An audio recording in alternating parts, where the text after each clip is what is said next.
Então tá, pessoal. Vamos mais uma vez recapitulando o que vocês precisam saber a respeito de tomografia de abdômen, tá? Então, o primeiro passo de um exame é você saber como é que a imagem foi adquirida, tá?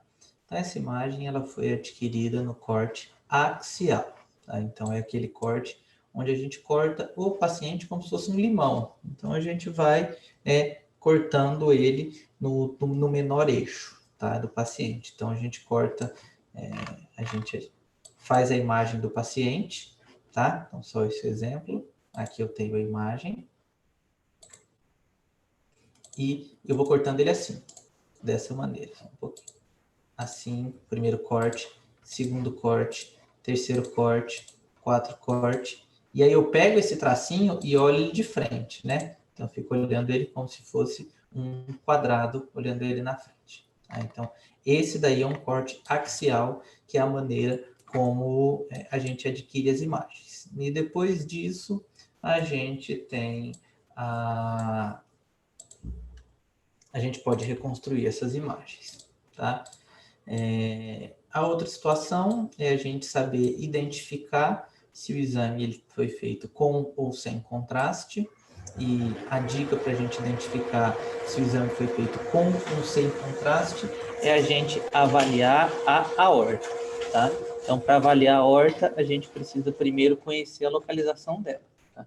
A gente precisa saber aonde ela está localizada. E aí a dica é isso daqui. A gente sempre olha o botãozinho, essa bolinha que fica na frente do corpo vertebral. Então ela vai estar aqui. Ó.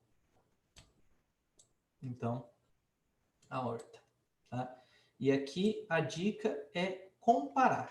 Então eu preciso comparar a aorta com alguma coisa. E eu comparo com o músculo. Então pegue e olha. A aorta está da mesma cor do músculo? Tá. Então, gente, aqui eu não tenho contraste. Beleza. Então, recapitulando, nós temos 3 fases diferentes de contraste. A gente tem essa daqui, que é a sem contraste. A gente tem a fase arterial, que é onde eu tenho mais contraste. E a gente pode janelar a imagem, né, que é mudar o contraste. Que é onde eu tenho mais contraste na artéria do que na veia. Esse que está aqui ao lado é a veia cava, artéria e veia. Eu tenho a fase venosa, que é onde eu tenho contraste de maneira parecida. E aí aqui, gente, tem muita gente que fica com dúvida, mas se está igual, então como é que eu diferencio se está sem contraste? Então tem várias maneiras. A primeira é a gente comparar com o músculo. Lembra que na fase sem contraste, o músculo ele estava mais escuro.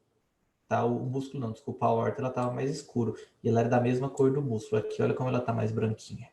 Tá? Então, isso daqui é uma tomografia na fase venosa. E a última fase é a fase excretora, que eu acho que não foi feito nesse exame, que é para a gente avaliar, onde a gente avalia a excreção. Então, eu venho aqui nos 2 ureteres, tá? Nos 2 rins, e avalio a excreção. Certo? Quanto a isso, pessoal, que eu falei, vai ser a última vez que eu vou citar isso daí, apenas uma breve revisão. Alguém ficou com alguma dúvida?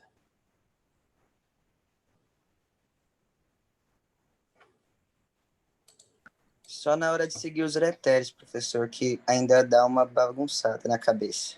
Como assim seguir os ureteres? Na fase escritura que o senhor disse, quando vai seguir os ureteres, que o senhor até na última aula disse que era um pouco mais difícil de identificar Isso, quando ele vai... Mas isso daí é só com prática, Fernando. Isso daí é só com a prática mesmo, vocês vão tendo. Eu não vou colocar a imagem disso daí. Vocês precisam, a dica que eu dou é essa. Você pega o ureter saindo aqui do rim, igual, por exemplo, esse está aqui, e você vai descendo. Vai descendo, descendo, descendo, descendo, e vai seguindo ele. Tá? Então, isso é questão mais de prática. Na prova, isso daí eu não cobraria uma situação dessa. Tá bom, então, valeu. Mais alguma dúvida, pessoal, que tenha ficado sobre esse assunto? Tranquilo, professor. Beleza. Então, vamos agora passar para a parte de anatomia. Tá? Então, o que a gente tem de anatomia? A gente consegue identificar o fígado, o baço, que está aqui. A gente tem o pâncreas, que é isso. Ó, e ele vem até aqui. O rim direito. O rim esquerdo. E as adrenais. A adrenal direita é isso daqui, ó. Isso que eu estou passando em cima. Adrenal esquerda, perdão. Ó. É essa lisinha aqui e isso daqui. Aqui eu tenho o estômago. O estômago ele vem, ele dá a voltinha aqui e a gente identifica ele aqui. Aqui já começa, ó, o duodeno. Aqui eu tenho a vesícula biliar.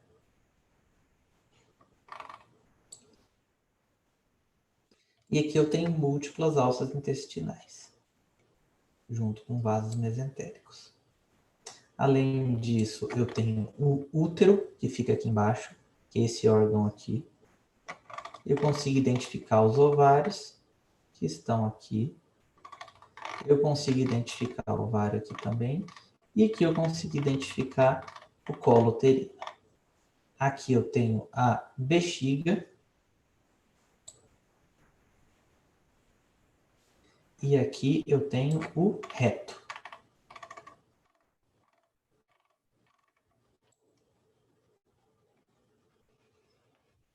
Beleza. Sobre essa anatomia básica da tomografia com do abdômen total. Alguém ficou com alguma dúvida? Tem alguma coisa para perguntar? Professor, você poderia botar na adrenal ali, que eu fiquei um pouco com dúvida. Ó, adrenal é esse filetinho aqui, ó. Filetinho da adrenal direita. Ele está aqui, ó. Na verdade, a adrenal ela tem um formato de Y. Então, ela tem esse daqui, esse adrenal direita, essa linhazinha, e aqui a adrenal esquerda.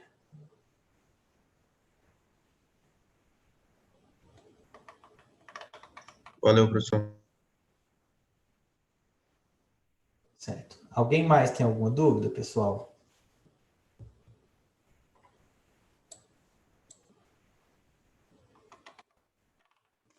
Então, tá bom.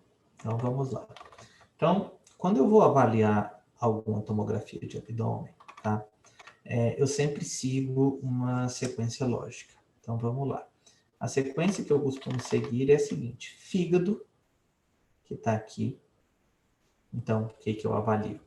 Eu vou avaliar a morfologia do fígado, tá?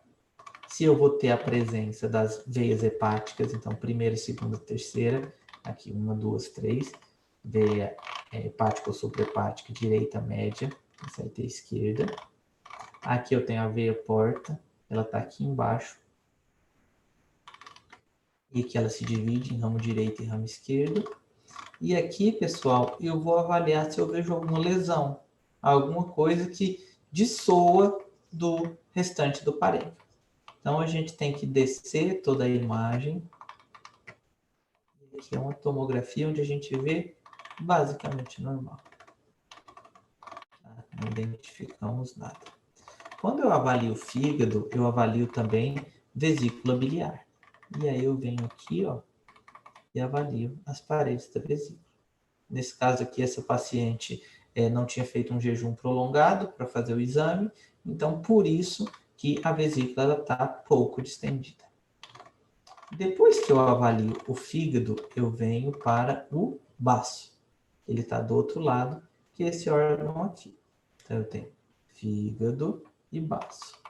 E aí na hora do baço eu vou descendo, descendo, descendo. E a mesma lógica do fígado. Eu preciso ver se ele está todo simétrico, se ele está com dimensões aumentadas, se tem alguma coisa que possa sugerir alguma doença. Aqui a gente também não vê nada. Aqui, pessoal, eu vejo o pâncreas. Para ver o pâncreas é a mesma situação. Tá? Olha só. Pâncreas aqui. Mesma coisa, vou ver se ele está morfologicamente correto, vou ver se eu tenho alguma massa nele. Então, aqui também está normal. Depois disso, eu vejo os rins. Então, eu começo pelo rim direito. Eu vejo o córtex renal, se ele está preservado. Direito. Depois eu vejo se o córtex renal esquerdo está preservado. E aqui também, uma tomografia, são alterações, os rins estão normais. Tá? Depois disso, eu venho para as adrenais. Então, eu vejo a adrenal esquerda e a adrenal direita. Aqui, quando eu vou avaliar os rins, eu avalio junto também os ureteres. Tá? Então, lembrar disso daqui. Os ureteres, eles vão descendo. Eles vão descendo, descendo, descendo. E a gente avalia a entrada deles aqui. Tá? Então, lógica que a gente segue para poder avaliar fígado, baço, pâncreas, rins e adrenais. Então, a gente viu esses 5, que são os órgãos do abdômen superior. Fígado, baço, pâncreas, rins e adrenais. Tá? Depois disso, ainda no abdômen superior, eu avalio o estômago. Então, eu vejo aqui ó, se o estômago ele tem paredes normais, ou se a parede está espessada, se eu vejo alguma massa dentro dele. Isso daqui que eu estou vendo aqui é conteúdo alimentar ou água. Tá? Às vezes a gente tem um suco gástrico. Olha só, a gente vem ele vindo. Tá? Então, não tem nada de alterado no estômago. E eu avalio alças intestinais, que vão estar aqui, alças de Delgado. E depois eu desço para a pelve. Só que quando eu desço para a pelve, eu faço essa varredurazinha nos vasos. Então eu vejo aqui, ó, artéria aorta. O primeiro ramo sai da artéria aorta, é o tronco celíaco. Então eu vejo ele aqui, pegando a arterial. A artéria aorta, aqui eu tenho tronco celíaco. Tronco celíaco se divide em hepática comum, se divide em artéria esplênica e a gástrica esquerda. A gástrica esquerda está saindo aqui, ó. Depois o segundo ramo é a artéria mesentérica superior. Eu sigo todos esses ramos para ver se identifico alguma coisa. Não vi nada. Aí eu vou atrás dos sub-ramos. Então eu venho aqui na artéria hepática comum e vejo que ela se divide em duas. Artéria gastroduodenal e artéria hepática própria. E aí eu venho para cá. E aí a minha artéria hepática própria se divide em duas. A artéria hepática direita e a artéria hepática esquerda. Tá? Então, esse daí é o trajeto vascular que a gente tem a avaliar. Tá? Depois disso, a gente vai descendo, mesentérica superior, identifico as artérias renais, a artéria renal direita, a artéria renal esquerda. Depois disso, eu vou descendo, descendo, e eu vejo um vasinho saindo aqui, ó. E se a gente parar, eu vou seguir para ver se ele é o primeiro vaso de baixo para cima. Ó, bifurcou, juntou, tô voltando, é esse daqui. E aqui é a artéria mesentérica inferior. Essas daqui são as principais artérias que a gente tem que olhar, que a gente é obrigado a olhar quando a gente está interpretando um exame de tomografia. Tá? Então, na hora que eu desci, eu vejo que elas se dividem em artéria ilíaca comum direita e esquerda. A artéria ilíaca comum se divide em esse aqui, artéria ilíaca externa e artéria ilíaca interna. Tá? A artéria ilíaca externa, ela vem. Quando ela passa do anel inguinal, ela vira artéria femoral. E aí ela se divide em femoral superficial e femoral comum. E aqui a mesma coisa do outro lado. E aqui os ramos das artérias ilíacas internas, a gente tem os ramos pudendos, os ramos obturatórios, aqueles ramos que vocês estudaram na anatomia, mas que a gente não vai seguir eles até aqui embaixo. Então, como é que recapitulando? Fígado, baço, pâncreas, rins e adrenais. Depois eu vejo estômago, alças de duodeno e jejuno no abdômen superior. Depois eu desço para os vasos. Tá?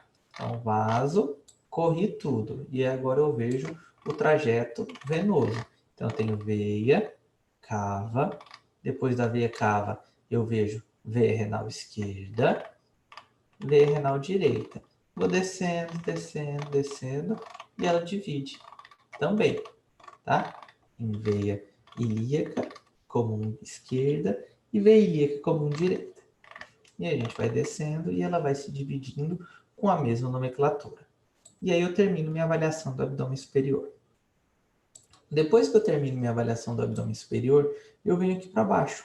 E eu vou avaliar os órgãos pélvicos, que são o útero, os ovários, o colo uterino, a bexiga, o reto, que vai estar aqui, e aí eu vou subindo, subindo, subindo, vendo ao contrário, e eu vejo o sigmoide, e ele vem para cá, e eu vejo meu cólon ascendente. E a gente vai subindo, subindo, subindo, subindo, subindo, e ele acaba virando transverso aqui, ó. Ele desceu, ó, uma descidinha, e vira o transverso. Olha o transverso passando aqui na frente.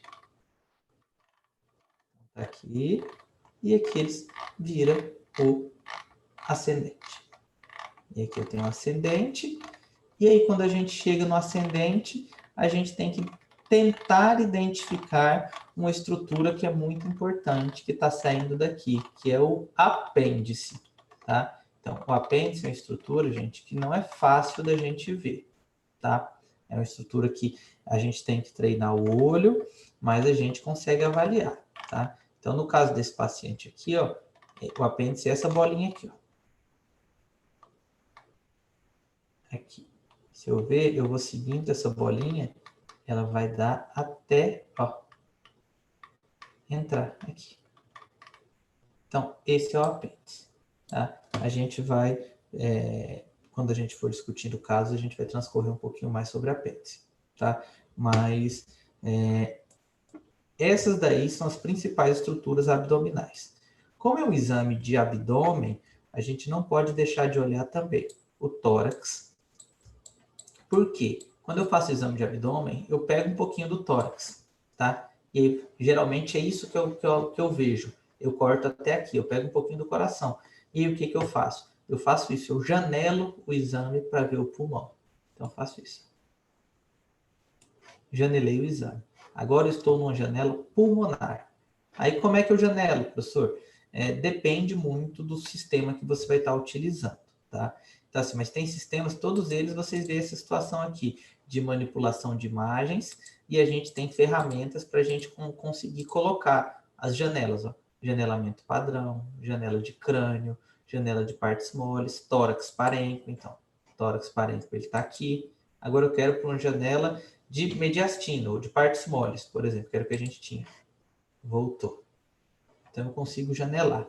Então, do mesmo jeito que eu avalio isso daqui, que eu cortei, tudo que eu cortei eu tenho que avaliar, porque às vezes a gente encontra pneumonia nesses pacientes. Ele veio para fazer uma tomografia de abdômen total e eu diagnostiquei aqui um COVID nele, tá? Então, a gente precisa ter bastante cuidado com isso daí.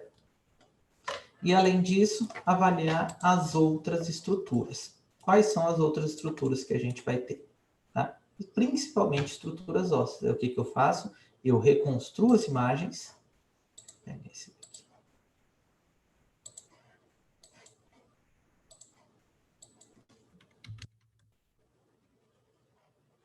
Faço isso. Eu coloco a imagem, por exemplo, num corte sagital, onde eu avalio os corpos vertebrais, eu vejo se tem alguma metástase, se tem alguma lesão. Eu coloco no coronal para identificar melhor fígado, para identificar melhor as coisas. Tá? E aí eu não vejo nada. Por exemplo, os ossos. Ó, eu quero ver osso, eu vou lá naquela janelinha que a gente falou. Vem aqui, janela, osso geral. Eu vejo a janela de osso. Ah, eu quero voltar para partes moles. Eu vou lá e coloco partes moles. Certo? E a gente vai, com esse janelamento, a gente vai identificando as outras estruturas que não fazem parte do escopo do exame. Mas a gente é obrigado a verificar quando a gente está avaliando uma tomografia de abdômen. Pronto, pessoal. Dúvidas sobre o que a gente discutiu agora? Ficou alguma?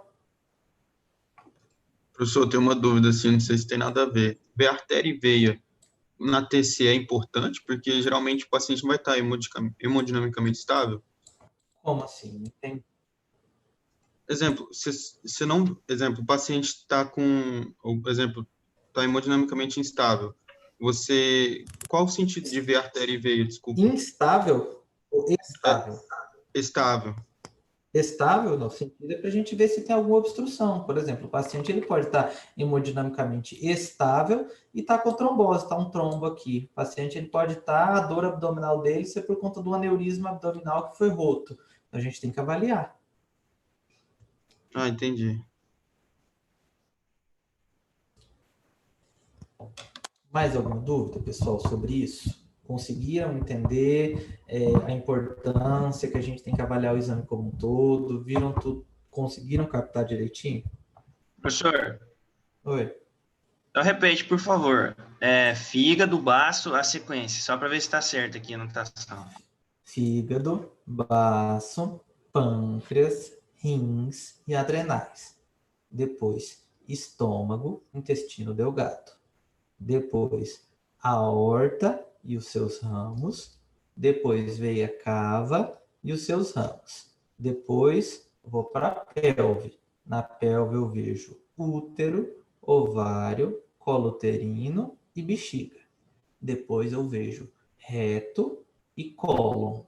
E aí depois eu vou para outras estruturas, que vai ser o pulmão e depois vejo a janela óssea. Fechou, professor, obrigado. Mais alguma dúvida, pessoal, que ficou sobre esse tema que a gente falou?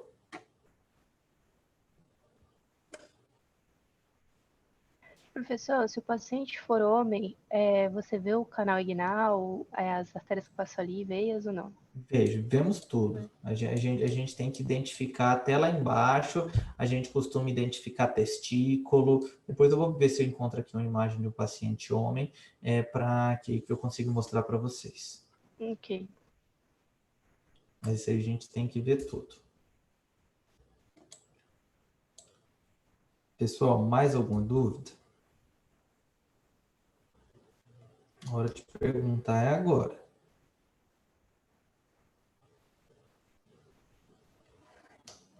Então tá. Então vamos lá. Felipe, você passou para o pessoal da turma a questão do estudo que eu tinha passado, né?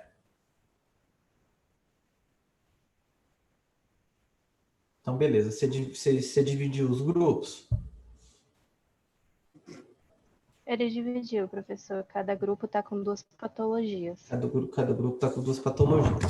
Então, vamos começar com o primeiro grupo, o grupo A, né? O grupo A ficou com qual patologia?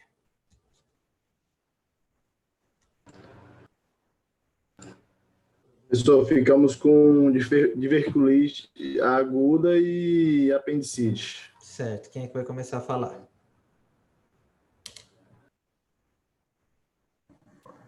Opa, Pegaram alguma imagenzinha? Pegaram alguma imagenzinha? Não, professor. Acho que não. Apendicite tem 2 imagens, da ultrassonografia e da parte de TC. Beleza. Se puderem mostrar. Mas acho que vai diverticulite primeiro. Professor, que está seguindo a ordem que foi passada. Primeiro a diverticulite, depois a apendicite. Beleza, mas aí depois eu vou colocar aqui, eu vou parar o meu stop share aqui e eu vou compartilhando para mostrar os casos de vocês. O importante é a gente ver a imagem, tá?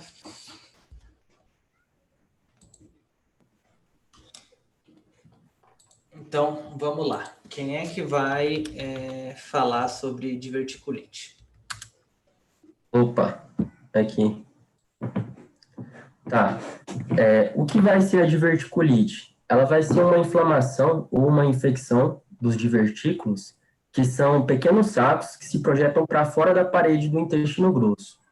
Certo. A diverticulite, ela vai causar a formação de infecções ou inflamação da parede intestinal, ela pode causar inflamação do peritônio, ela pode causar uma perfuração, uma fístula ou um abscesso. O que seria um abscesso? Ele seria uma área infectada com pus que causa inchaço, ou seja, o edema, e destrói o tecido. As perfurações seriam pequenos orifícios que podem surgir no divertículo inflamado. E essas perfurações, elas permitem que o pus extravase para dentro da cavidade abdominal. E quando ocorre a infecção que se espalha dentro da cavidade abdominal, é chamada de peritonite. A fístula... Vamos, só um pouquinho, gente. Calma, vamos ver aí. Isso aí é para todo mundo entender. Pessoal, deixa eu ver se eu compartilho aqui. Deixa eu fazer um share screen aqui com vocês. Isso daqui que eu estou mostrando, pessoal, são... como é que funcionam os divertículos. Eu tenho a parede, ó, aqui, e eu tenho esses múltiplos saquinhos, tá? Isso são divertículos. Eles acontecem por quê? Inúmeros casos. Parede afrouxou, idade, inúmeras coisas. E tem gente que vive com eles e você tem uma doença chamada diverticulose. Ou seja, você tem os divertículos. E você vive com isso muito bem. Tá? E aí, para você ter a diverticulite, você antes tem que ter a diverticulose. Pode continuar, Igor.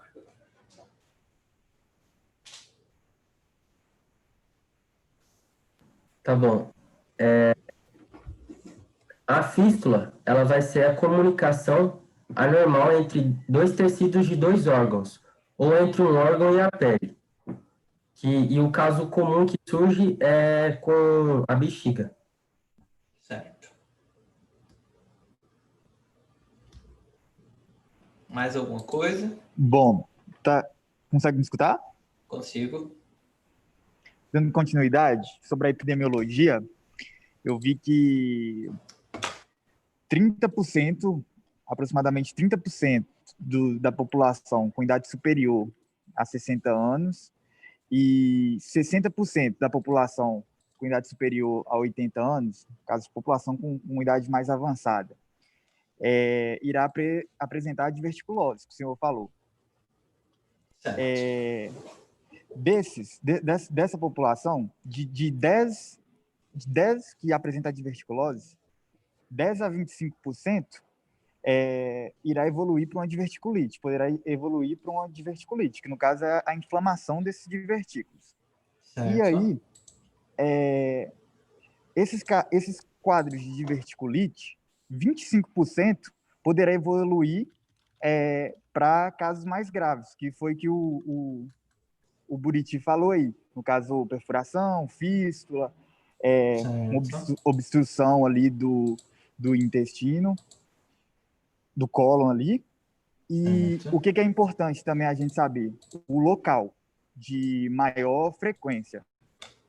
O sigmoide é o local com maior acometimento e o local menos acometido vai ser o colo direito. Então, isso é importante a gente saber. Por exemplo, o paciente chega lá com uma dor no quadrante inferior esquerdo, então a gente já pode, com idade mais avançada, a gente já pode suspeitar, pode ser apresentando um quadro de diverticulite. Excelente. Excelente. E por fim, essa dica é muito valiosa. E agora, por fim, só para terminar, assim, eu vi, que eu achei interessante, foi os casos de indicação, né, de cirurgia ali na emergência, vai ser aquele paciente que apresenta uma peritonite ali, generalizada, aí é indicado, e também em casos de uma obstrução completa ali, aí também é indicado a cirúrgico. E outra coisa que eu vi, que, no caso assim, o paciente teve uma vez um quadro de uma diverticulite, aí teve uma segunda vez, e teve uma terceira. Esses casos aí, a princípio, não é indicada a cirurgia, se não tiver agravamento. No mais, é isso. Certo. Agora, se for muito recorrente, o paciente está apresentando 10ª vez, está incomodando muito ele, aí é indicada a cirurgia também. Certo. Vocês acharam alguma imagem, pesquisaram alguma coisa? Sim, professor, se o senhor puder liberar para o Felipe Bacelar, ele vai estar mostrando uma imagem que a gente vai estar explicando. Beleza, vamos lá então. Deixa eu ver. Felipe Bacelar.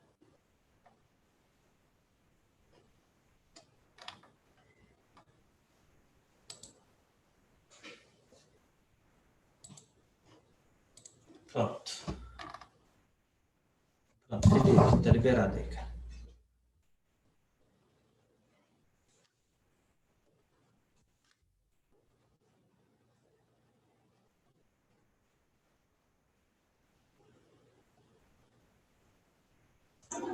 Tá conseguindo ver aí, professor?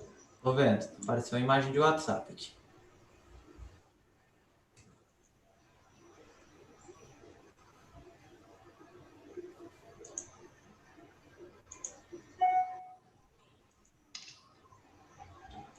Tá travando um pouco aqui, professor. Calma.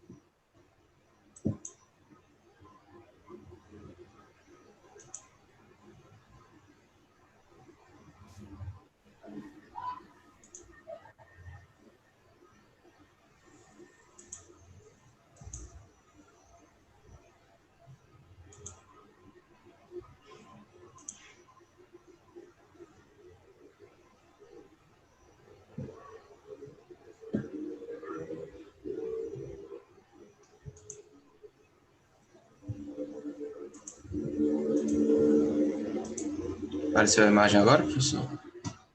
Ainda não. Tá carregando. Aí, apareceu. Deu certo? Pronto. Deu sim. Professor, eu vou começar falando um pouquinho sobre essa Certo. imagem e aí o Felipe vai complementar. Beleza. Aqui a gente tem uma tomografia de abdômen, um corte coronal. E como a gente pode ver, essa tomografia demonstra as alças intestinais, que nós também podemos ver que está com contraste, um contraste por via retal, onde a gente consegue ver... A gente, eu vou só te interromper, Iago. A gente não consegue falar, cara, fechar que esse contraste aí, ele tá por via retal. Porque às vezes a gente dá contraste via oral para o paciente, para ele poder distender um pouquinho e a gente vê melhor as coisas. E aí, se ele lembrar daquele exame que a gente viu, que é o trânsito intestinal. O contraste, ele vai por todo o trajeto. Então, às vezes, a gente pode ter esse contraste ser tomado e ter feito o exame depois eu vi o contraste aí no reto. Entendeu? Não, tranquilo, tranquilo. Eu falei mesmo que estava por via retal, porque essa imagem a gente tirou de um artigo, e no artigo ele dizia. Entendi, perfeito. Então, na parte esbranquiçada, a gente consegue identificar, por meio do contraste... Eu só não estou conseguindo mais ver a imagem saiu. Isso, voltou agora. Voltou. Então, a gente consegue ver na parte esbranquiçada, graças ao contraste, o espessamento parietal dessa parte intestinal do divertículo, demonstrando uma inflamação por meio desse espessamento. Esse espessamento ele é visível em 96% das imagens de tomografia. Então, o exame tomográfico, para identificação da diverticulite aguda, nessa parte, utilizando essa característica, ele se torna bem sensível. Então, me diz aí, você vai pegar uma tomografia. Primeira coisa, você está suspeitando de diverticulite, você vai olhar. Qual é a primeira coisa que você tem que olhar, Iago? Buscar espessamento? Não. Primeira coisa que você tem que olhar. Para o cara ter diverticulite, ele tem que ter o quê? Tem que ter o processo inflamatório. Não. Ele antes de ter diverticulite, ele tem que ter diverticulose. Então, a primeira coisa que eu vou procurar é se o paciente tem divertículo. Entendeu? Divertículo colônico. Essa é a primeira coisa, é fator básico. Depois disso, o que a gente procura?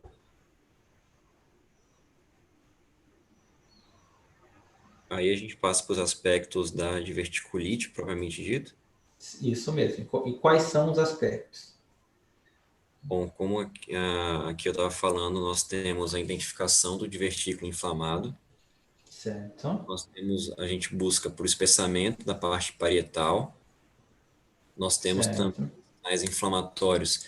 Aqui nessa imagem eu não consigo ver tão nítido, mas nós temos sinais inflamatórios na gordura, que é a chamada gordura pericolônica, que reveste a parte intestinal. Também nós podemos buscar por sinais de perfuração intestinal. Certo. Vamos lá, vamos por partes. Mostra para mim aí o que você acha da questão da gordura, porque isso é um ponto-chave.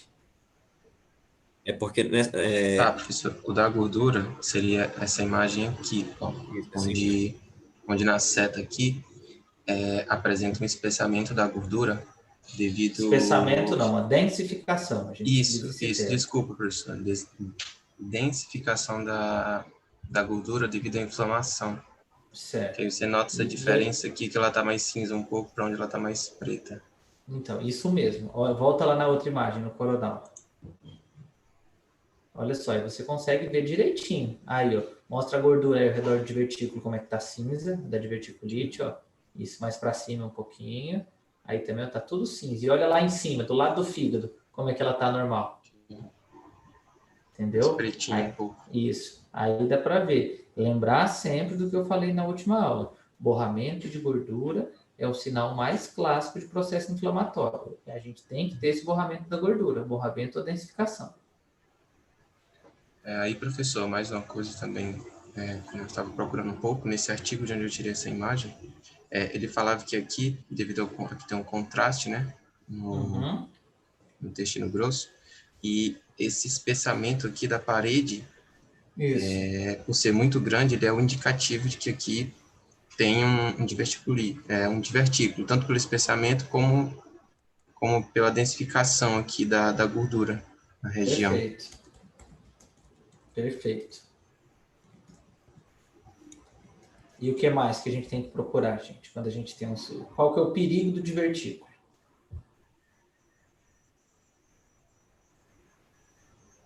Ele gerar uma perfuração? Isso, o perigo maior é ele perfurar. Normalmente, esses divertículos, eles são contidos. Eu tenho inflamaçãozinha e ele fica contido, preso lá. O problema dele é quando ele perfura. Que ele perfura e vai jogar pus dentro da cavidade abdominal, e aí ele vai ter pus dentro da cavidade, e a gente vai ver ar dentro da cavidade, que vai ser o pneu peritônio.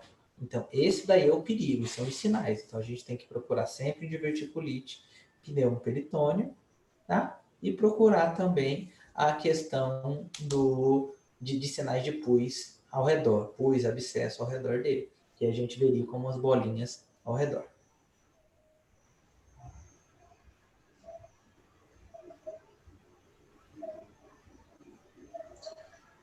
Mais alguma coisa de diverticulite? Sim, professor.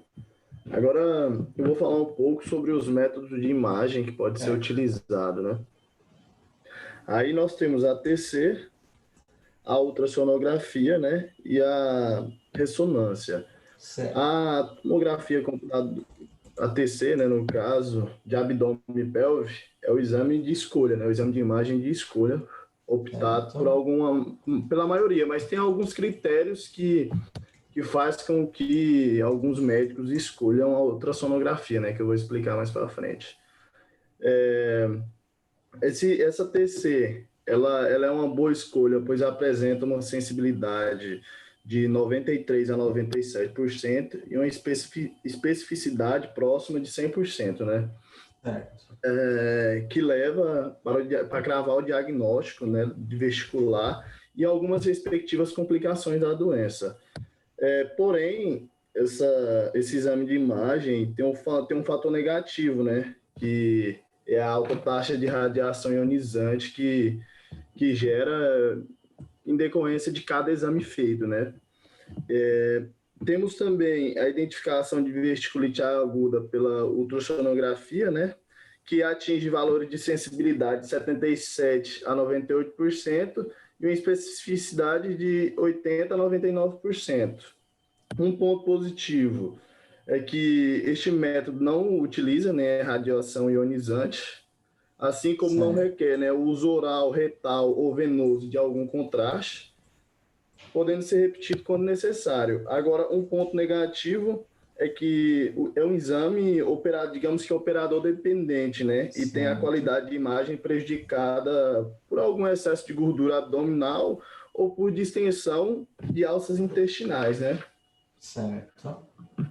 Temos também a ressonância magnética, né? Que não emite nenhum tipo de radiação ionizante e é considerada na avaliação de diverticulite aguda a identificação de complicações como fístula, abscesso, sendo o padrão ouro. Mas não pode, tipo assim, um ponto negativo dessa modalidade é que tem um custo bastante elevado, então acaba que não dá para você pegar e pedir ao paciente que faça esse exame, né? E então é o seguinte, de protocolo segue a avaliação complementar do paciente, né? A avaliação complementar do paciente com suspeita de diverticulite deve iniciar com a ultrassonografia, né? Se o paciente não tem excesso de gordura nem nada, se for um paciente, digamos assim, que sem comorbidade, um paciente normal, você pega e solicita a ultrassonografia, né? Ficando a TC reservada para uma caso de dúvida de diagnóstico, né? De diverticulite, e se houver peritonite generalizada ou abscesso, aí requer uma drenagem hipercutânea, né? Aí, o que acontece? Em casos bem específicos, aí a gente pega e solicita a TC. E é isso sobre diverticulite, professor. Agora... Perfeito.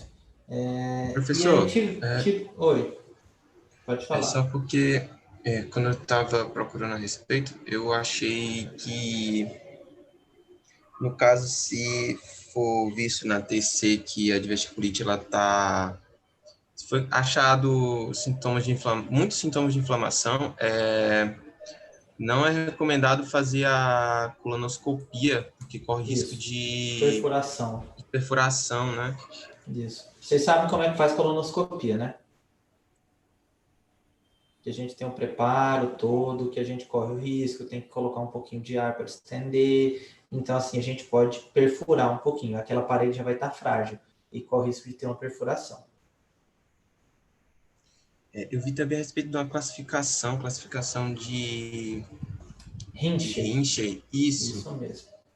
Só que eu não entendi muito bem como funcionava essa classificação. A classificação de Rinchey ela é padrão para guiar procedimentos, tá? Para guiar se aquele divertículo ele vai ser tratado de maneira conservadora, só com antibiótico, ele é cirúrgico. A gente vai ter que abrir a barriga, vai ter que passar um dreno percutâneo ou alguma coisa do tipo. A gente não vai cobrar Rinchey agora, não. Vocês vão ver se tem cirurgia mais para frente. Tá bom, professor. Obrigado.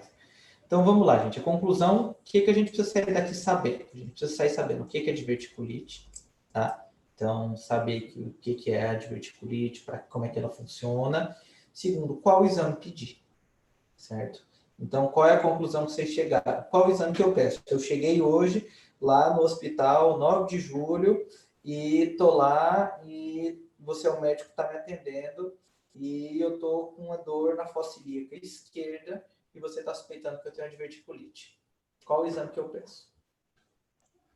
Uma tomografia com contraste endovenoso. Tomografia com contraste endovenoso, certo. Tomografia está quebrada. Ultrassonografia de alta resolução. Uma ultrassonografia. Se disponível. Se disponível, isso mesmo. E a ressonância?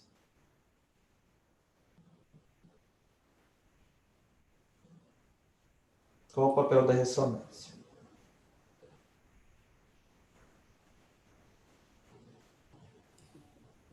Cara, professor, a ressonância, ela, como que eu posso dizer? Ela seria o método, não digo mais eficaz, mas só que o que traria a certeza, tipo assim, da diverticulite e também de possíveis complicações ali do quadro, né? Se é que tem no paciente. Entendeu? Professor, Mas... Rapidinho, mas o meu paciente não estaria passando mal, assim, ele estaria com dor. Então, acho que a ressonância, ele não seria indicado para um paciente que já está com dor, né? Assim, excelente, porque a ressonância vai deixar um paciente urgindo de dor. O paciente fazendo a ressonância de abdômen total, ele gasta pelo menos uns 40 minutos. Então, assim, já pensou você pedir para o paciente ficar 40 minutos parado, ele morrendo de dor, não conseguindo respirar direito? Um sinal clínico também é que eles defecam sangue, né? Tem uma... Não, é pouco específico isso. É pouco específico, professor? Pouco específico, eu associei porque já tive um caso na minha família disso, aí por isso eu falei. Não, é pouco específico.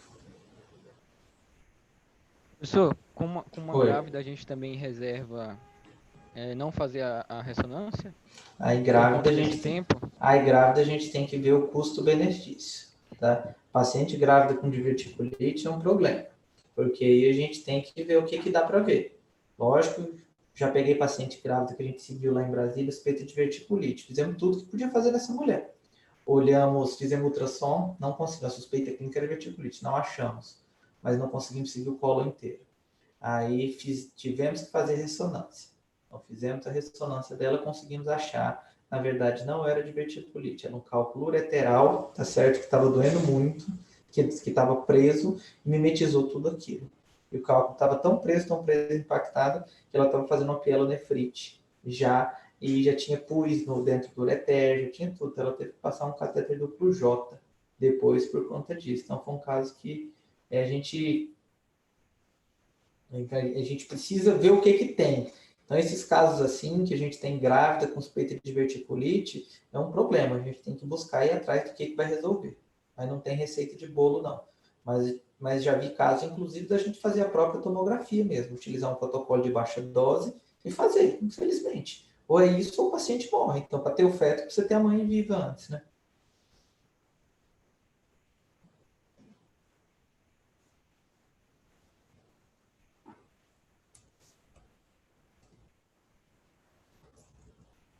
Vamos lá, pessoal. Com alguma dúvida? Alguém ficou com alguma dúvida a respeito de diverticulite? Quais são os sinais? A nossa prova vai ser assim, gente. Eu vou botar uma imagem da tomografia ou vou dizer qual é o diagnóstico. Quais estruturas anatômicas você está vendo. Pronto. Então vai ser dessa maneira. Tá? E aí a gente perguntar, vai ser assim, vai ser caso clínico. Qual exame pedir, o que eu peço, como é que eu faço. Então, se for dúvida, a gente tem que tirar agora. Professor, Oi. Eu não sei se eu consegui entender direito ou consegui visualizar como que ele ficaria na TC que os meninos mostraram. Beleza, mostra aí de novo para nós, Vinícius. Bom, professor. Mostra para nós aí de novo a diverticulite, como é que ela se apresenta na TC. Fala aí É o Felipe, professor. Felipe, foi mal, velho. Foi mal. O Vinícius deu um pulo da cadeira. Professor, eu vou precisar de novo da permissão para compartilhar, que eu já tinha passado para você de volta. Beleza.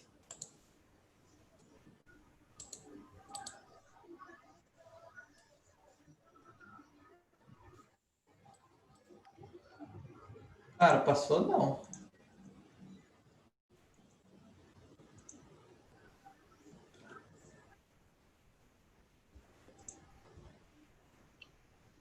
Tá no que o senhor está fazendo o vídeo, professor. Ih, agora isso aqui tá no Zap. Como é que eu faço agora? Alguém sabe como é que eu faço? Ah, já vi aqui. Anfitrião.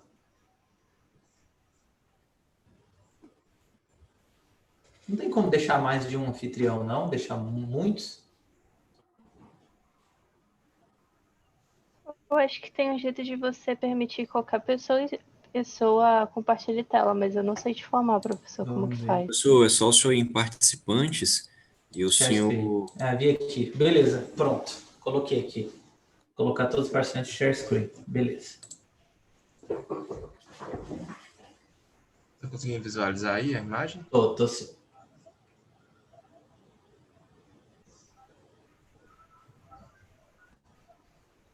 Vai lá então, Felipe.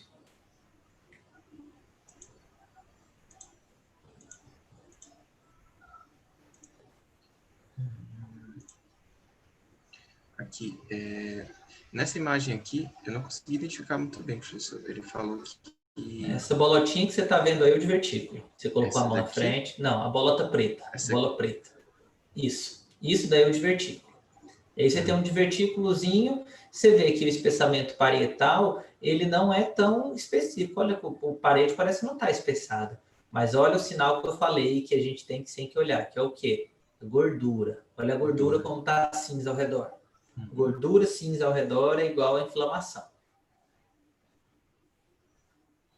Aí nessa outra imagem aqui já foi um pouco mais fácil para identificar, porque aqui você consegue ver uma área bem extensa de gordura, mais densificada um pouco, e o espessamento da parede aqui, com a diminuição do lume, seria aqui no caso.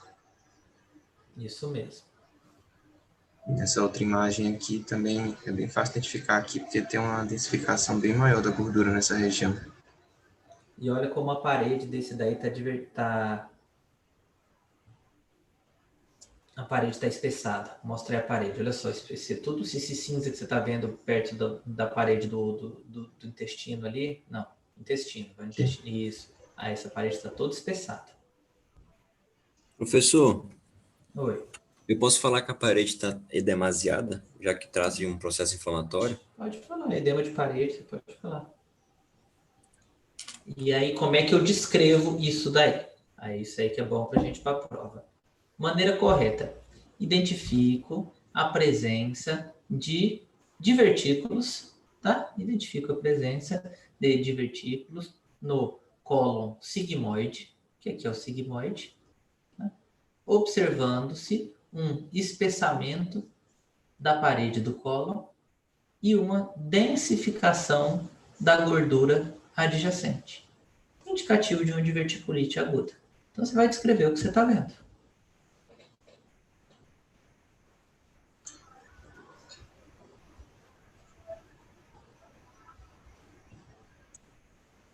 Beleza, pessoal. Alguém tem alguma dúvida? Ficou alguma dúvida sobre diverticulite?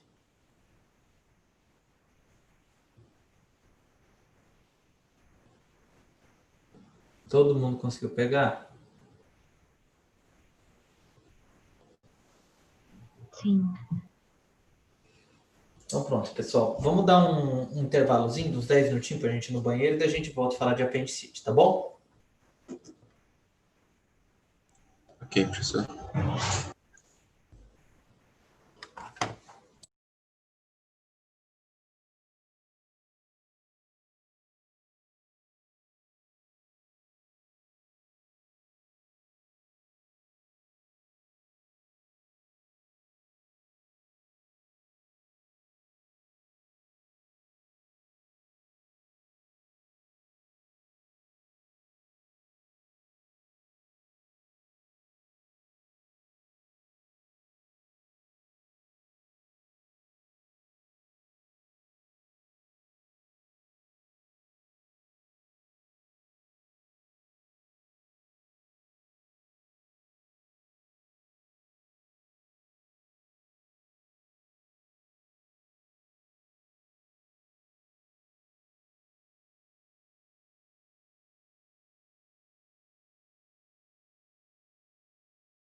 Pessoal, vamos voltar?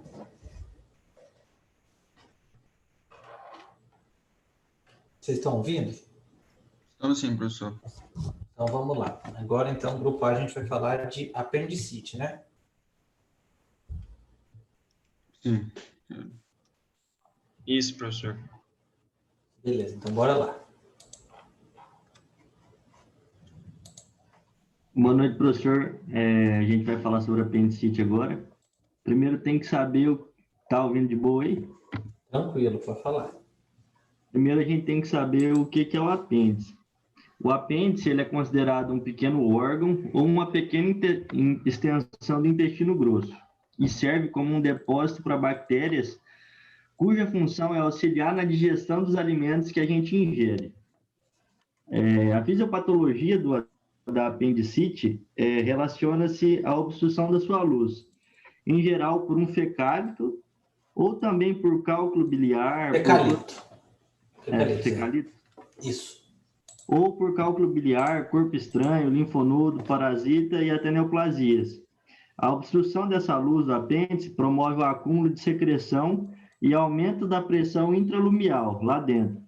O retorno venoso torna-se comprometido quando excede a pressão da perfusão capilar, que vai favorecer a congestão, a isquemia, a proliferação bacteriana e inflamação transmural, que pode produzir exudato e extravasar para esse exudato, ou seja, o pus, ele pode romper a barreira do apêndice e como consequência, ir para o peritônio e causar uma infecção ali. Certo.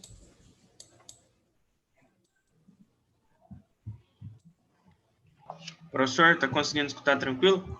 Tranquilo. Tá bom, dando continuidade aí, já puxando o gancho que o José falou, adentrando na epidemiologia da apendicite, a apendicite aguda é tipicamente uma doença de crianças e adultos jovens, porém com um pico de incidência na segunda e terceira décadas de vida. Sobre isso, o que a gente pode relatar é que, como o senhor até já citou anteriormente aqui nessa aula de hoje mesmo, o apêndice, ele, para o clínico em si, é um dos maiores desafios da imagem do apêndice é encontrá-lo nessa imagem. Então, uma vez identificado isso, tem que avaliar a sua normalidade. Na imagem, a localização da base do apêndice, ela é constante. Então, o apêndice, quando o Pedro for mostrar, ela vai estar localizada entre a válvula ileocecal e o ápice do seco, né?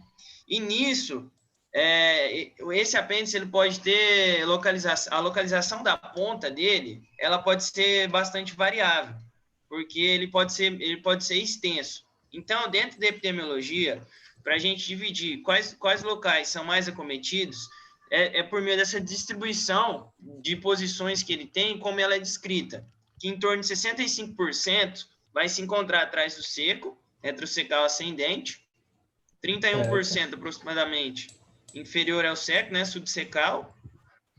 Como o José falou, atrás do seco também pode ter uma incidência bem pequena e anterior ao ilho. Com isso, a gente pode perceber que essa epidemiologia, ela pode ocorrer nesses adultos jovens, como a gente pode citar aí de 15 até 44 anos, porém a incidência no sexo masculino, de acordo com um estudo feito pela revista de radiologia, ela pode ser em torno de, se você pegar uma projeção de 100%, ela pode estar, do que ocorre entre masculino e feminino, chegar uma incidência de 65% nos pacientes masculinos. Certo. Então, doutor, falando um pouco aqui sobre os principais métodos de imagem, os dois principais são aí a ultrassonografia e a tomografia computadorizada. A ultrassonografia é um método mais utilizado, né, porque ele é um método rápido, ele é não invasivo, ele é mais barato o custo dele, ele não requer um preparo do paciente com antecedência ou administração de meio de contraste, porém ele é completamente operador dependente, então ele depende do operador que está realizando o exame. Por não emitir uma radiação ionizante e representar um bom método em condições ginecológicas agudas, ele é sempre recomendado ali como estudo de imagem inicial em crianças, em mulheres jovens e também em gestantes. Já a tomografia, ela representa uma ótima alternativa aí de diagnóstica em todos os outros demais pacientes, principalmente aqueles pacientes que estão obesos e nas complicações da doença, como perfuração. E em caso do exame de ultrassonografia com condição técnica inadequada, né, porque ele é completamente operador dependente, ou com resultado inconclusivo, aí a avaliação ela vai se dar pela tomografia. É um método que é considerado mais preciso no diagnóstico da apendicite aguda, por ser exatamente menos operador dependente, e que pode utilizar meio de contrastes oral, retal e endovenoso. A precisão da tomografia ela se deve à melhor visibilização da presença do apêndice secal normal do que a ultrassom. Como desvantagens, né, do exame da tomografia, vai ser ali a reação alérgica que pode ocorrer devido ao meio de contraste endovenoso, desconforto da administração do meio de contraste, que pode ocorrer pela via retal, e a exposição à radiação ionizante. E, além disso, é um exame de alto custo, né? Um custo mais elevado do que a ultrassonografia. Então, a ultrassonografia ela se sobressai a tomografia por questão de ser mais prática ali, entretanto, a maior precisão a gente vai ter na tomografia computadorizada. Perfeito. Certo, doutor. Dando continuidade, a gente aqui tem uma foto da ultrassonografia, né? De um paciente, temos duas imagens, né? Oi? Não, pode falar, tô ouvindo. Tá, à esquerda a gente tem a apresentação de uma apendicite aguda e do lado direito a gente tem apêndice normal, né? O que diferencia uma da outra? Que a gente tem que ficar atento quando for fazer a ultrassonografia. É a espessura, né? Que geralmente vai ser o principal foco, que vai ser maior que 6 milímetros.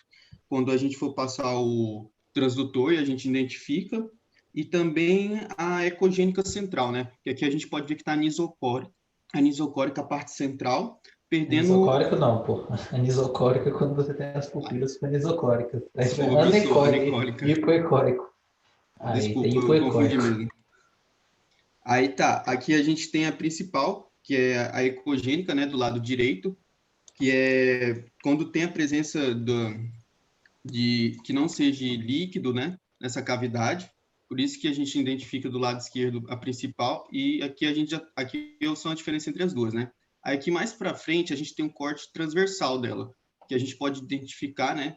Principalmente aqui, ó, do lado esquerdo vai ser onde está a apendicite aguda, e do lado direito não. Quando a gente for passar o transdutor, a principal diferença, fora a questão ecogênica, vai ser também a questão quando a gente for comprimir a situação e ela vai colabar quando a gente fazer a compressão dessa região da fossa ilíaca direita, quando for ver o apêndice. Essas são as principais diferenças do ultrassonografia dos achados, fora a clínica e a parte laboratorial. Aí, agora a gente vai para o principal, né? Que é o que, apesar de ser menos utilizado, ele é o que mais apresenta evidências, assim, de uma apendicite aguda. Tá. Certo. E os principais achados também, que a gente vai identificar na TC, vai ser o apêndice espesso, né? Que é a distensão dele no sinal tomográfico, como a gente pode ver. O principal sinal, algumas literaturas que eu vi colocaram 6, outras colocaram 8. Se for maior que isso, já pode ser classificado como apendicite agudo. E espessamento da parede também, que fica entre 1 e 2, e quando ela está inflamada, essa parede acaba tendo uma espessura um pouco maior. E o borramento de gordura adjacente, né? Como a gente pode identificar aqui, próximo ao apêndice, a gente vê um borramento dela, que vai ser 98% dos casos de apendicite aguda vai apresentar esse fator. Espessamento do seco também é um dos principais fatores. Aí tem o sinal da seta, que é um sinal caracterizado de uma ponta na base, né, da inserção do apêndice, que mostra um edema na topografia aqui, que a gente pode ver. Certo. Tá. Aí, fora esses, tem os outros achados, né, que são achados da evolução da patologia em si, né, que pode ser um abscesso, né, uma perfuração e esses septos, essas já são as evoluções da doença, né? E esses achados que pode ser líquido livre na cavidade, né? Que quando ocorre com a perfuração, a gente pode identificar um derrame na cavidade abdominal, que pode evoluir para uma peritonite bacteriana, e gás extraluminal, né? Que vai ser no caso da perfuração e sobe gás para a cavidade, né? Desse paciente, e a gente identifica um pneumoperitônio futuramente, né? E esses são os principais achados, professor. Aqui ele mostra aqui, né? Esse aqui, eu não sei se dá para ver a seta. Aí tem o intestino delgado grosso. Não, é o grosso. Isso daí que você está grosso, desculpa, eu falei errado. É o grosso, né? Como a gente pode ver as austrações aqui e a presença de gás. Aí aqui tem a evolução dele, ó.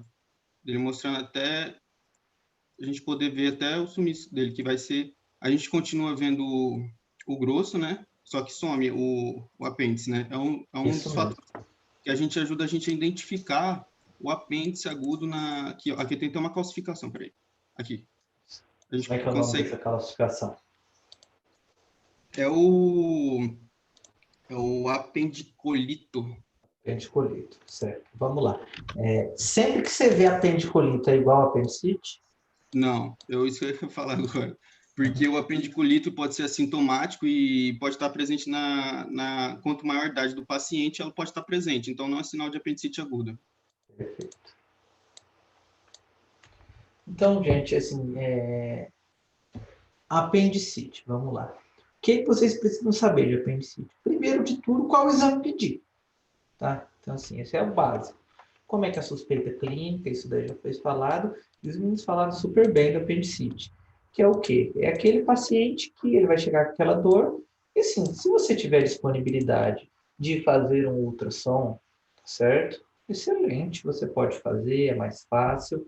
Só que o ultrassom ele tem uma taxa de indeterminado até significativa, pessoal. Então, assim, você pega muito caso, e assim, paciente gordinho, paciente que você não consegue ver tão bem.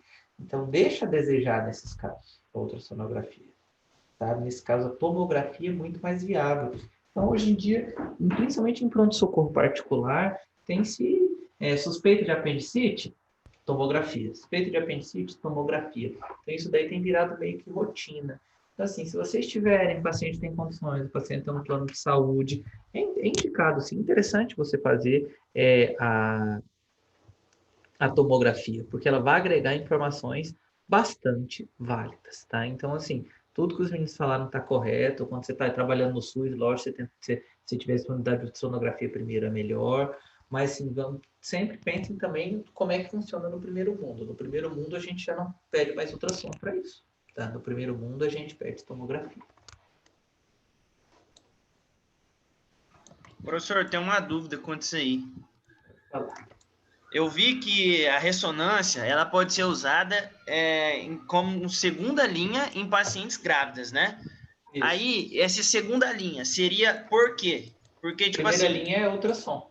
Não, é ultrassom, mas... então, eu vou ter que fazer ressonância toda vez que eu vou ter uma paciente grávida. Não, se você tiver uma ressonância, você tem, por exemplo, uma paciente grávida com suspeita de apendicite. Primeira coisa que você vai fazer, a primeira linha é ultrassom. Se o ultrassom resolver, você confirmou a apendicite, você não precisa fazer. Matou entendi. Ali no então não é protocolo, né? Tem que seguir primeiro a ultrassom, entendi. Obrigado. Matou. Depois, não consegui, estou em dúvida, não sei o quê. Aí você pega e vai para o próximo, tá?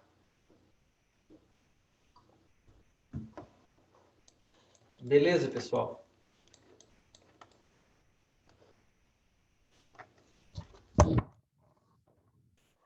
Então, vamos lá. Então, grupo A, show de bola. Grupo B, pessoal, vai falar sobre o quê? Colecistite aguda e pneumoperitônio?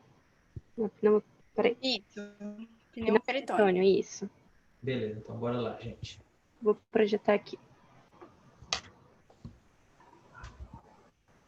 Estão conseguindo ver? Professor. Oi. O senhor poderia falar sobre os achados que o senhor fez com diverticulite? Eita, não, vamos sim, desculpa.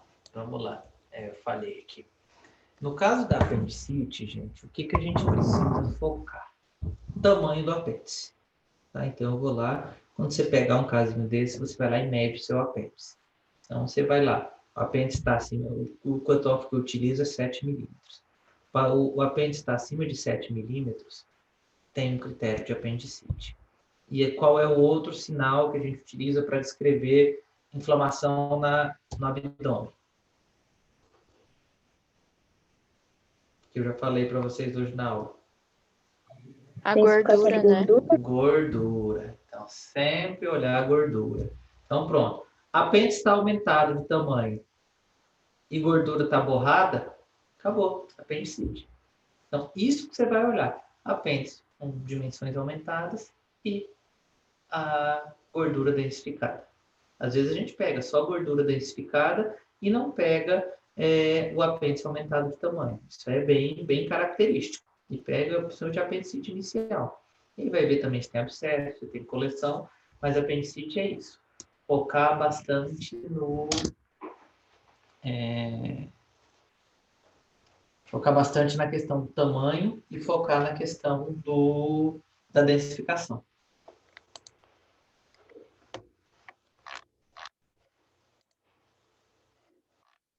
Beleza, pessoal? Conseguiram pegar? Professor, daí na descrição, poderia colocar: identifica o apêndice com dimensões aumentadas e gordura densificada. Isso, e gordura adjacente densificada. Pronto. Beleza. Isso aí seria uma descrição muito boa.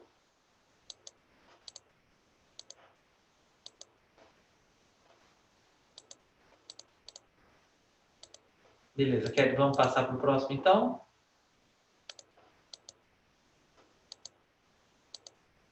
Sim, prof.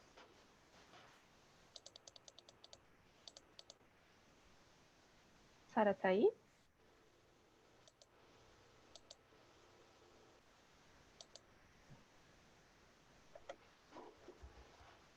Sara?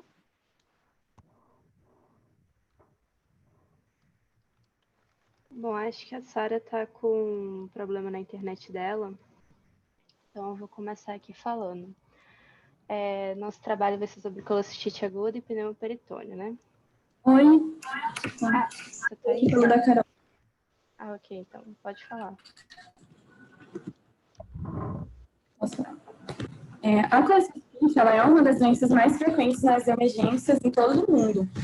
E ela é a complicação mais comum da colelitíase, né? Os biliares. E ela vai acontecer em 95% dos pacientes com colelitíase.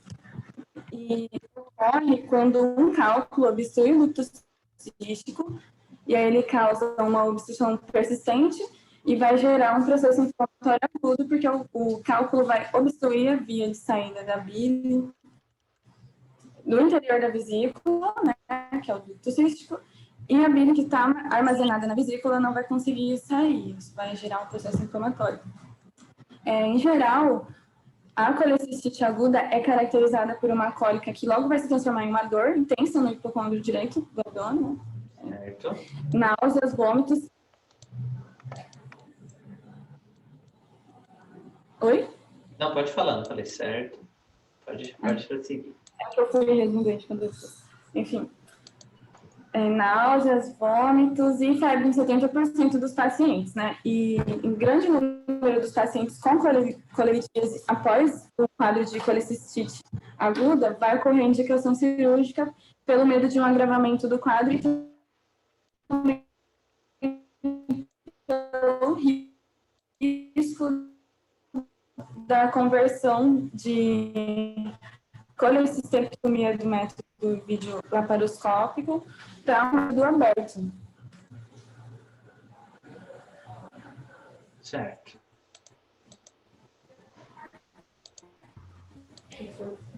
Bom, os métodos de imagem Tá caindo muito utilizados... aqui. Tem mais alguma coisa para falar, Sara? Tá. Os métodos... É que tá travando muito. Tudo bem. Os métodos de imagem, o que é de primeira escolha, que é considerado o padrão ouro, é a ultrassonografia. ela, por ser rápida, barata, vai ser capaz de visualizar também os órgãos adjacentes e não tem exposição à radiação. E então ela vai ser vai se estabelecer o diagnóstico da colecistite diante da presença de alguns achados, que a gente vai falar daqui a pouco. A cintilografia, ela também pode ser um método, mas ele só é indicado quando a ultrassonografia não foi conclusiva. E como não é de fácil acesso, né, nem todos os hospitais têm essa opção de fazer esse exame, então ele acaba não sendo muito utilizado. Ela é realizada após a injeção de contraste, que é o radionuclídeo, chamado de IDA. E aí, a partir disso, é possível a visualização do ducto biliar comum, a vesícula biliar e o intestino delgado. E aí, o teste é considerado positivo quando não é possível visualizar a vesícula, provavelmente por uma obstrução, porque ela está obstruída e acontece a falha do enchimento da vesícula pelo radiofármaco. Porém, esse exame ele tem 40% de chances de falso positivo, em virtude de algumas questões como obstrução por tumor, uma doença hepática grave, como já foi falado anteriormente, jejum prolongado, um paciente que tem uma nutrição parenteral muito prolongada, que tem uma estase da vesícula, então isso pode confundir o resultado do exame. Continuando, tem também a tomografia computadorizada de abdômen. Ela pode ser utilizada para identificar desordens extrabiliares e complicações da colecistite. Normalmente pode-se utilizar contraste venoso, que isso vai aumentar a sensibilidade do exame. Alguns achados podem ser a presença ou ausência das pedras, espessamento da parede da vesícula, presença de líquido pericolecístico, sinal de halo subseroso, distensão da vesícula biliar, se há presença de gás no fundo da vesícula ou na sua parede, se apresenta uma vesícula perfurativa com formação de abscesso. Normalmente, se a ultrassonografia for achado algum erro nela, ou ela também foi conclusiva, pode-se fazer a tomografia. E tem também a colangiorressonância. Ela é uma alternativa dos demais exames, porém ela não é indicada de rotina. Ela apresenta um potencial benefício na avaliação de litíase em ducto cístico e ducto biliar comum. Ela é mais sensível que os demais exames, porém ela não é tão utilizada, porque o exame dela demora mais ou menos 1 hora para ser feito. O paciente precisa estar de jejum de pelo menos 9 horas. Normalmente se utiliza contraste, alguns pacientes podem apresentar, caso o paciente apresente problemas renais, sejam diabéticos, hipertensos, tenham lúpus ou que tenham mais de 60 anos, eles precisam apresentar exames de ureia e creatinina. E se o paciente apresentar qualquer peça metálica dentro do corpo dele, também não pode fazer o exame. Não, essa informação de peça metálica, ela está incorreta, tá? Está incorreta? Existem, tá, não tem qualquer peça metálica, não. A gente faz ressonância magnética, sim, de pacientes que têm parafuso na coluna, paciente que tem prótese aórtica, paciente que tem estente coronariano, tem tudo então, isso daí. desculpa, professor. A gente só não faz ressonância em pacientes que fazem uso, por exemplo, de Lisarov, ou pacientes que fazem uso de aneurisma, ou então pacientes usuários de alguns marcapassos, tá? Mas fora isso, a gente faz uso sim, tá? Então, a gente pode fazer a ressonância.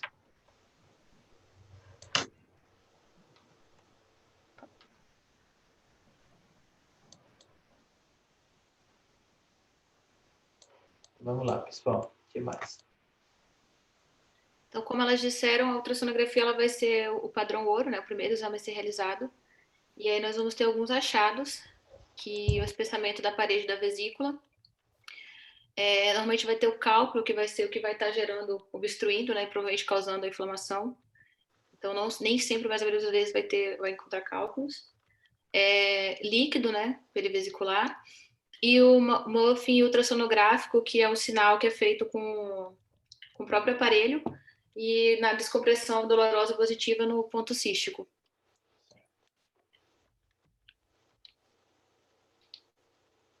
Aí tem a imagem, né, o normal, e no caso, aqui já tem a coleciste aguda, vai ser mais espessa. Pode passar, gente.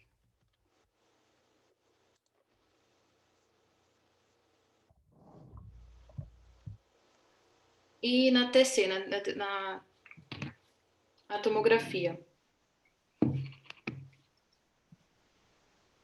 Normalmente também vai aparecer o espessamento da parede, o líquido perivesicular, aumento, né, da vesícula e áreas de alta densidade de gordura perivesicular.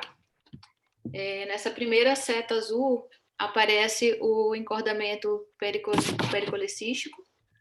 Na segunda, né, imagem, na seta amarela, o encordamento perinéfrico. E nos últimos, na seta azul aparece o sinal da tração, que será no fundo da vesícula biliar.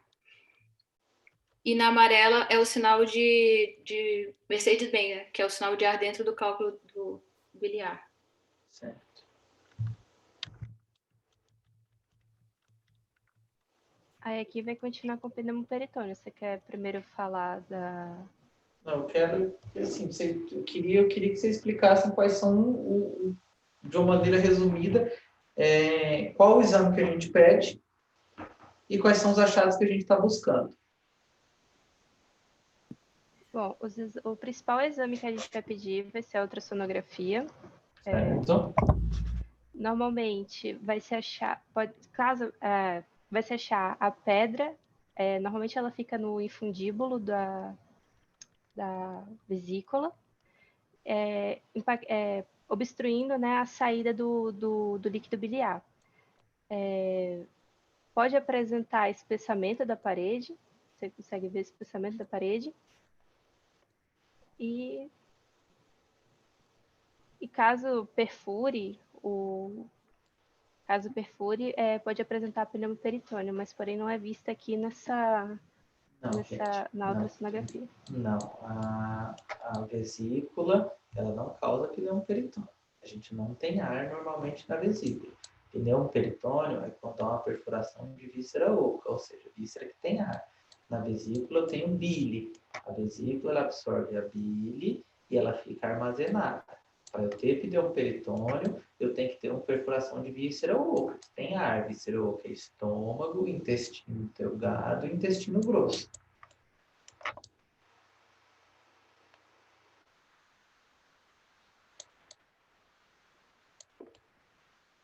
E na tomografia. E qual que é a vantagem, qual que é a desvantagem da tomografia nesse caso?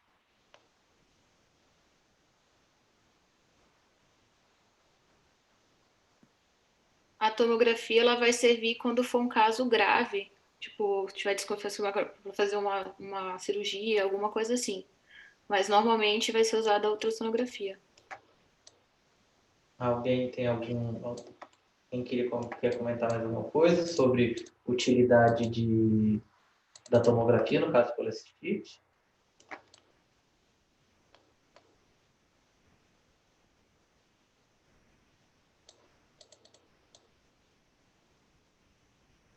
Alguém mais da turma estudou alguma coisa sobre isso, queira conversar, queira comentar?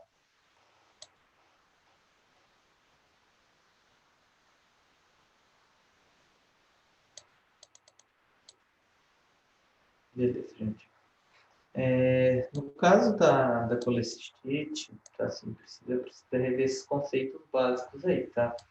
O que a gente está querendo ver, vocês colocaram bem, é parede espessada. Colecistite lembra bastante a avaliação da apêndice. Então, estou querendo buscar paredes espessadas. E do mesmo jeito que eu estou querendo buscar parede espessada no apêndice, eu estou querendo buscar na vesícula. Além disso, da parede espessada, eu tenho que ver a densificação dos planos adjacentes. Só que o local ali que a vesícula tá, ele tem uma característica que ele não só densifica ao redor, ele acumula líquido reacional mesmo. O edema, ele sua ali e acumula um pouquinho. Então, o que a gente procura quando a gente vê um caso de colecistite?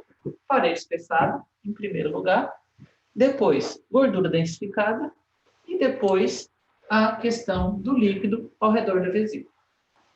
Só que aí tem outra coisa que a gente precisa olhar, que é o seguinte: qual é a principal causa de colecistite? A principal causa de colecistite é cálculo.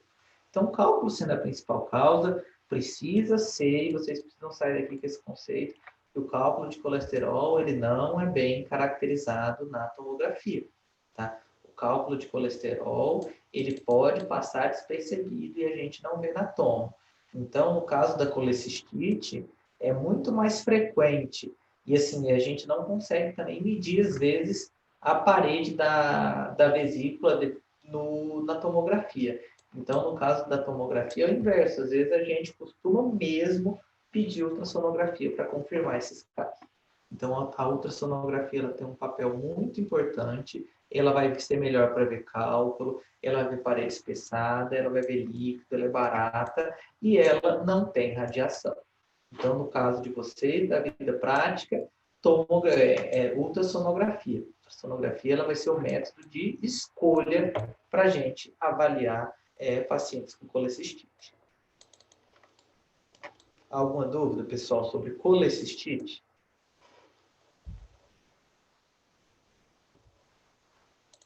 Professor, é uma coisa, o senhor tinha comentado que na tomografia vai ter uma vantagem e a desvantagem. A desvantagem o senhor já falou, e qual seria a vantagem?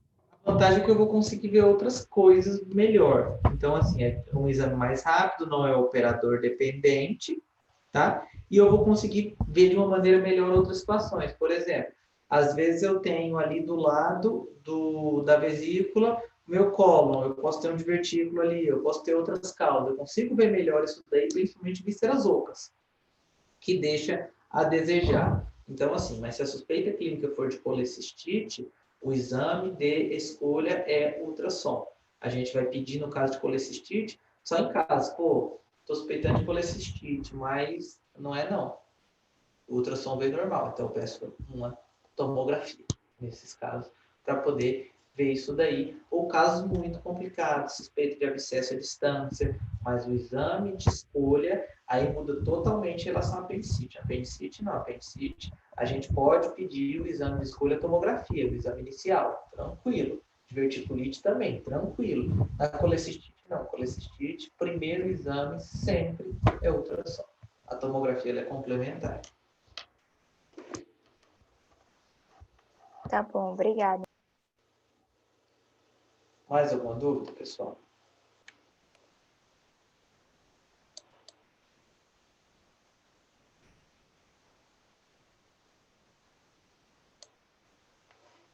Então, pronto. Então, vamos lá. Vamos dar seguimento agora.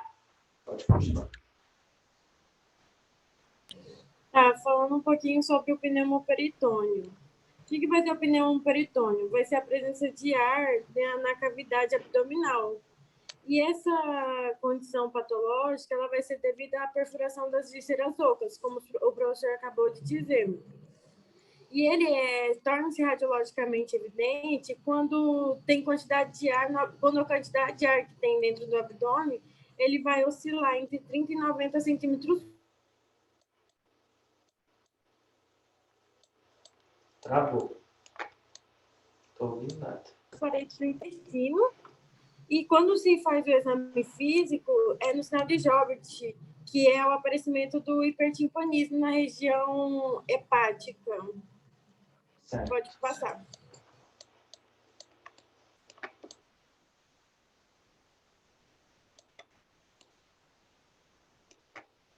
Tereza, tá aí? Bom,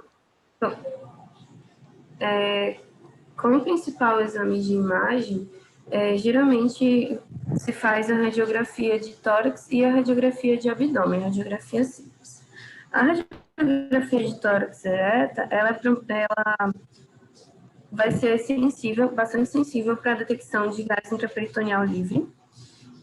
Geralmente, quando o paciente apresenta um grande volume de ar na cavidade abdominal, ele pode estar sobreposto a um pulmão normalmente aerado com marcações pulmonares livres.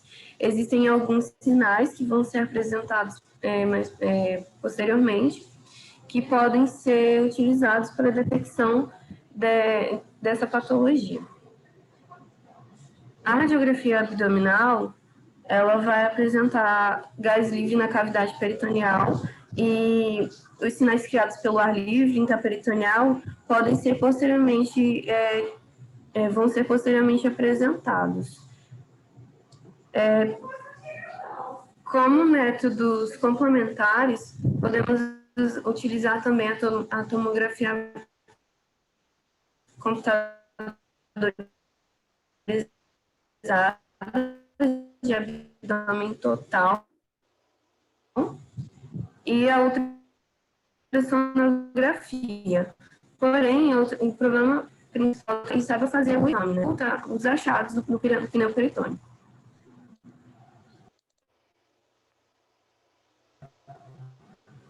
Pode passar. Bom, para apresentar a patologia, né, a gente trouxe algumas imagenzinhas. Vocês estão me escutando bem? Sim.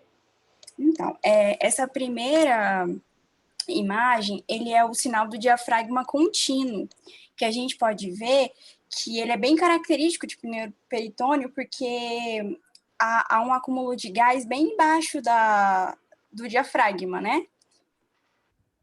Há uma lucência bem abaixo do diafragma.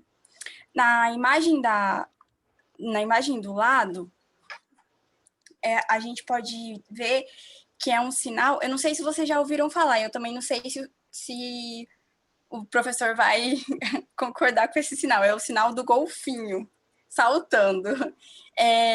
Isso significa que nas cúpulas diafragmáticas, bem arredondadinhas, parece um golfinho saltando. No site que a gente pesquisou, tinha foto do golfinho do lado comparando, mas acabou que eu esqueci de botar aqui no slide. Mas, assim, quando você compara as duas imagens, dá para você perceber direitinho que que parece, né? E também característico o acúmulo de ar, né? Nas cúpulas diafragmáticas, proveniente de, como a Thay falou, de alguma perfuração, né? Em alguma víscera oca. Pode passar, por favor. Essas duas radiografias, elas nos mostram o gás livre subdiafragmático, tanto no perfil como no PA, né? E essa presença de gás se encontra na região extralumial, no espaço subhepático anterior. Então, dá pra gente ver direitinho aqui, ó. Não sei se vocês...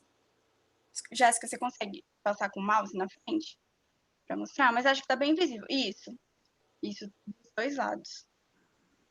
Pode passar também, por favor. Aqui também temos o sinal da cúpula. Eu não sei se vocês estão conseguindo ler. A gente tem o sinal da cúpula que... o acúmulo de gás na linha média, né? E aparece no raio de tórax. E do lado tem o sinal de Hingler. Esse sinal de Hingler, ele é o acúmulo de gás em ambos os lados da parede intestinal. E você consegue ver direitinho a diferença, né? Passa, por favor. Então, essa radiografia, ela mostra pra gente também o sinal de Chilaidite, que é quando... dizem que é uma condição rara, mas nas pesquisas que a gente fez, a gente encontrou bastante radiografia assim, que é quando uma alça intestinal, ela se projeta, né, entre o fígado e o diafragma, e aí você consegue ver, né, e é bem característico de pneumo peritônio. Pode passar, por favor. E aqui são imagens da TC, né, com contraste, que apresenta uma região de pneumo peritônio. A gente vê que tá que tem um acúmulo de ar bem grande, né, na região abdominal, né. Pode passar. Eu acho que é só isso. Isso. Professor, Uma dúvida assim que surgiu, porque eu conversei com outro professor nosso também sobre esse tema, e as minhas pesquisas meio que não bateram. Pela pesquisa que eu fiz, disseram que o pneumoperitônio, o padrão ouro é o raio-x, né? Mas eu tive outra fonte também, e ela falou que usa-se muito a tomografia, né? Aí eu pensei assim, a tomografia deve ser já para você ter mais certeza e saber, vamos supor, onde está o problema, né? No caso de ser um abdômen obstrutivo, né? Um abdômen agudo obstrutivo e tal, para já você resolver em casos de não emergência. No caso disso daí, Luana, a tomografia ela é infinitamente melhor do que raio-x. Tá? Infinitamente, não tem nem comparação. Tá? Volta na apresentação de vocês, tem algumas ponderações que eu queria falar, algumas correções. Por favor. Certo. Passa para a próxima imagem. Isso. Daí. Volta. Isso, pessoal. Olha só. O primeiro ponto que a gente precisa falar. Essa nomenclatura de sinal do diafragma contínuo, vocês lembram lá da radiografia de tórax, ela também existe na questão do pneumomediastino, tá? Então, assim, se você viu o gás aqui embaixo, sim, você pode estar falando de um diafragma contínuo e tal.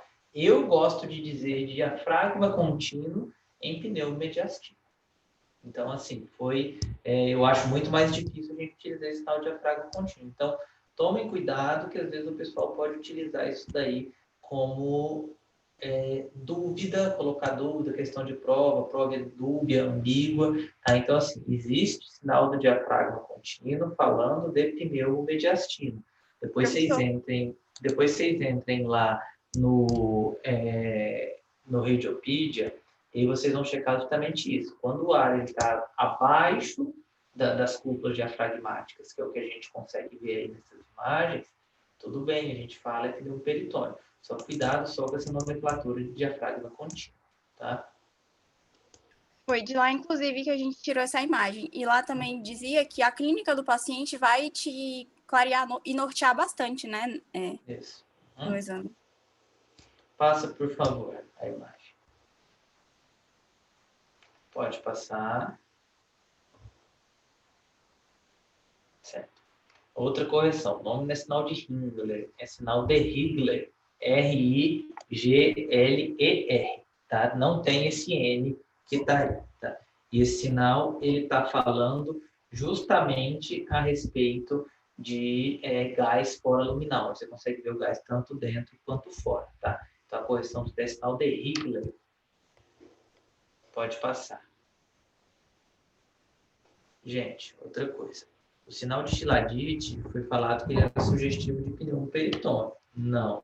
Chiladite não é pneumoperitônio, tá? O sinal de Chiladite é quando a gente tem duas alças intestinais ou uma alça intestinal que está aqui, esse ar que vocês estão vendo aí embaixo das coisas, são duas alças colônicas, o cólon, a flexura hepática, a flexura esplênica, estão bem distendidas e eles estão aí empurrando a cúpula diafragmática para cima. Então, isso daí é o sinal de Chiladite, tá? Então, vou mostrar aqui para vocês. Tem até um desenhozinho aqui, para vocês verem isso daqui.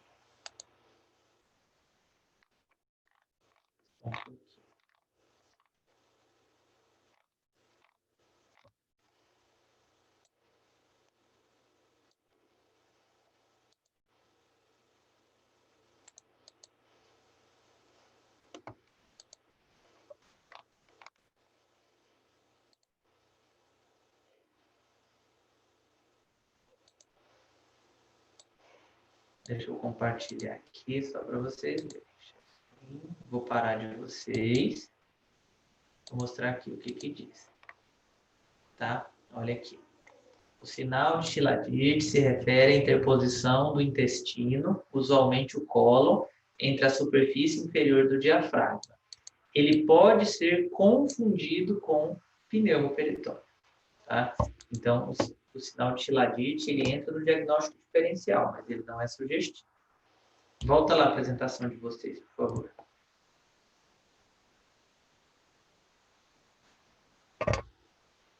Pode passar. E aí aqui a gente tem essa grande pneumoperitônio, tá? Então esse ar que está visto em cima é um ar muito grande, tá? Muita quantidade de ar. E aí o que a gente precisa ver quando a gente tem um pneumoperitônio? Pneumoperitônio, gente, é igual a víscera osca perfurada. E víscera oca a gente tem estômago, intestino delgado, intestino grosso. Ponto. É isso. Perfurou isso, vai dar pneumoperitônio. Ou então eu tenho um buraco na parede abdominal e esse buraco na parede abdominal vai estar entrando ar dentro. Aí lógico que vai dar pneumoperitônio também. Tá? Quando eu vejo um pneumoperitônio, eu tenho que buscar a causa. Então, eu vou buscar a causa dele. Esse ar não é para estar aí. E o tratamento geralmente é cirúrgico. Então, os casos são perfurações estomacais por úlcera gástrica, perfuração duodenal, perfuração intestinal, diverticulite perfurada, tumor de cólon perfurado. Então, todas essas causas. Tá? Então, a mensagem que vocês têm que entender de pneumoperitônio é a seguinte: pneumoperitônio eu tenho que buscar a causa. Pneumoperitônio não é uma patologia, ele é um sinal. E eu tenho que buscar o que causou ele, porque esse sinal, na maioria das vezes, é cirúrgico. Então, na maioria das vezes, pneumoperitônio é igual a cirurgia. E é isso que vocês têm que ter em mente para lá. E aí, quando vocês veem o caso de pneumoperitônio, vocês têm que pesquisar o que está causando isso daí. Tá? Então, sobre pneumoperitônio, é identificar direitinho, identificar no raio-x esses casos, identificar na tomografia e saber que você sempre tem que buscar a causa, porque esse paciente ele é urgência. Então, ele precisa ser diagnosticado precocemente. Tá bom? Professor, eu coloquei o sinal de Chilaidite porque é o mesmo caso do raio-x e dessa TC. São os mesmos casos. O professor Ricardo que você deu pra gente, né? Porque eu não estava achando. Aí ele falou que eram os mesmos casos, né? Explicou aí, eu pesquisando, por isso que eu coloquei o outro lá. Mas... Esse aqui eu não falaria com sinal de Chilaidite, não, porque o ar está acima, entendeu? E o outro eu não... Entendi, não, tudo bem. Tá bom? Mas ficou claro, pessoal, essa diferença aí para vocês? Vocês conseguiram entender o que é sinal de Chilaidite, o que é pneumoperitônio, que a gente sempre tem que buscar? Sim, prof, obrigada. Alguém ficou com alguma dúvida, pessoal, ou de colecistite ou de pneumoperitônio? Eu fiquei na dúvida só em como descrever. Certo. Como é que a gente descreveria no raio-x? A gente coloca: identifico a presença de uma pequena quantidade de ar interposto entre o fígado e o diafragma. Identifico presença de ar fora de alças intestinais. A gente pode escrever assim. Tá bom, obrigada. Ô, mestre. Oi. No caso desse sinal do diafragma contínuo, eu deixo mais para o pneumomediastino? Sim, vamos deixar mais para o pneumomediastino. Tranquilo, obrigado. Professor, pode repetir a descrição? A minha internet caiu aqui rapidinho. Só colocar assim, que eu identifico uma pequena quantidade de ar fora de alças intestinais, ou no raio-x a gente coloca: identifico uma camada de ar, uma lâmina de ar interposta entre o fígado e o diafragma, indicativo de um pneumoperitônio.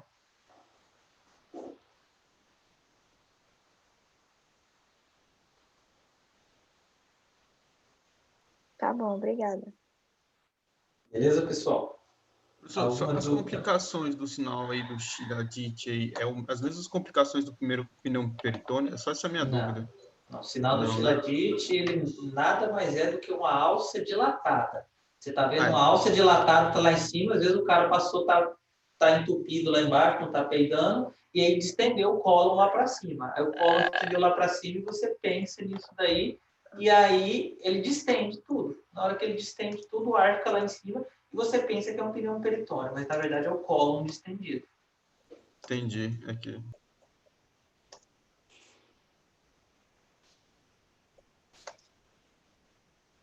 Beleza, pessoal? Mais alguma dúvida?